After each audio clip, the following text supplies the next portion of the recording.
श्रीमती संभवी जी।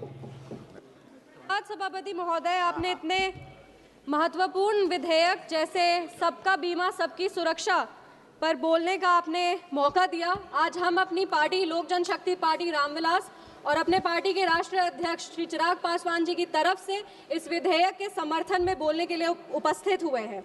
विशेष रूप से सर आभार व्यक्त करेंगे हमारे यशस्वी प्रधानमंत्री श्री नरेंद्र मोदी जी का और हमारी वित्त मंत्री श्रीमती निर्मला सीतारमण जी का, जिन्होंने एक ऐसे योजना का, एक ऐसे कानून का निर्माण किया है जो आम आदमी के आय के अधिकार के हित में है, आम आदमी के लिए एक सुरक्षा कवच के तरह ये यहाँ पे अभी आया है।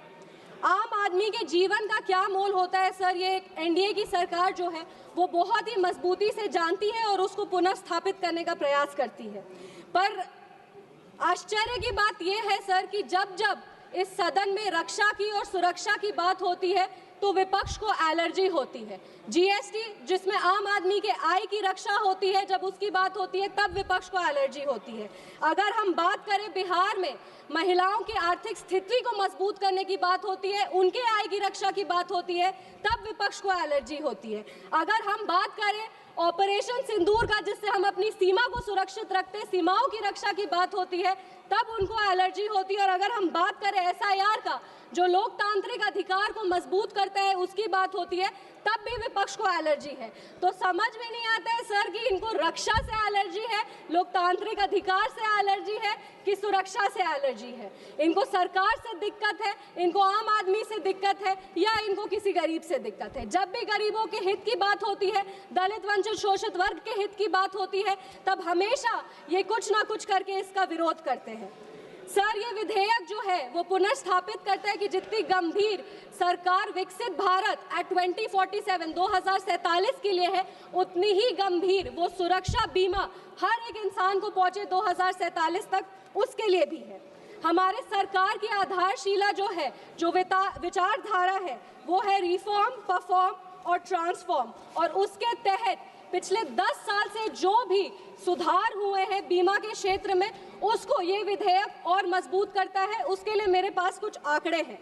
प्रधानमंत्री जीवन ज्योति बीमा योजना के तहत मार्च 2025 तक लगभग 23 करोड़ लोग शामिल हो चुके हैं और 9 लाख से अधिक परिवारों को लगभग 18,102 करोड़ रुपए के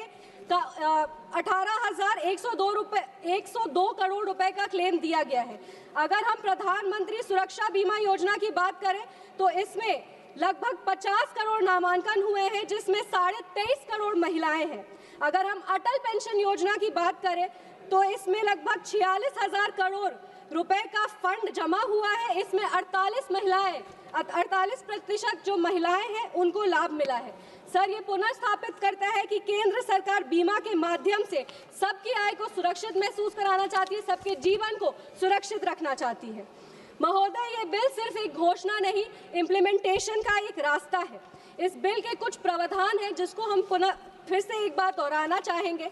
इसमें एफडीआई जो है वो 74% से बढ़ाकर 100% करने का इसमें प्रावधान है। इसमें सर जब एफडीआई को 74% से बढ़ाकर 100% किया जाएगा तो इकोनॉमिक्स में हमेशा इसमें कंपटीशन बढ़ेगी और कंपटीशन के तहत जो कीमतें हैं वो गिरती हैं और कीमत गिरने पर सस्ते प्रीमियम पे बीमा का लाभ आम आदमी को मिल सकेगा। ये आम आदमी के हित में ही इस प्रावधान को रखा गया है। अगर हम विदेशी री इंश्योरेंस का बात करें तो आपदा के समय जैसे बिहार में इसमें विदेशी री इंश्योरेंस की पूंजी को 5,000 करोड़ से घटाकर 1,000 करोड़ कर दिया है। इसमें आपदा के समय जैसे बिहार में बाढ़ आता है, ऐसे में जो छोटी छोटी बीमा कंपनियां हैं वो डूबने लगती हैं। विदेशी कंपनीज जब आएंगे तो इसमें रिस्क जो है वो बढ़ जाएगा और आपदा के समय किसान और आम आदमी का क्लेम जो है वो नहीं कटेगा। एलआईसी को आज़ादी मिलेगी, इसमें आम आदमी को एलआईसी से बेहतर लाभ मिल पाएगा। और क्लॉज 50 इसमें हम हाईलाइट करना चाहेंगे सर, क्लॉज 50 के तहत इस कानून की जो भाषा है उसको जेंडर न्यूट्रल भी किया जा रहा है। स्त्री और पुरुष का जो भेद है उसको कम किया जाएगा, सामाजिक न्याय को पुनर्स्थापित किया जाएगा। कीजिए मैम। बस मेरे 2 सुझाव हैं सर। हम एक महिला सांसद हैं, बिहार की महिला सांसद हैं। मेरा बस ये सुझाव है कि बिहार में जीविका दीदी का बहुत बड़ा एक समूह चलता है। अटल पेंशन योजना के तहत 48% महिलाओं को जो बीमा है उसका लाभ मिलता है। बिहार में जीविका दीदी जैसे समूह जो वो नेटवर्क है उसका इस्तेमाल किया जाए और महिला जो ग्रामीण क्षेत्र में है उनको भी ज़्यादा से ज़्यादा लाभ मिले, ये सुनिश्चित किया जाए। और एक और क्लॉज 93 के तहत सर, हमारा जो इंश्योरेंस पेनिट्रेशन है वो ग्लोबल एवरेज से कम है। इंश्योरेंस पेनिट्रेशन 3.7% है और ग्लोबल एवरेज 7% है।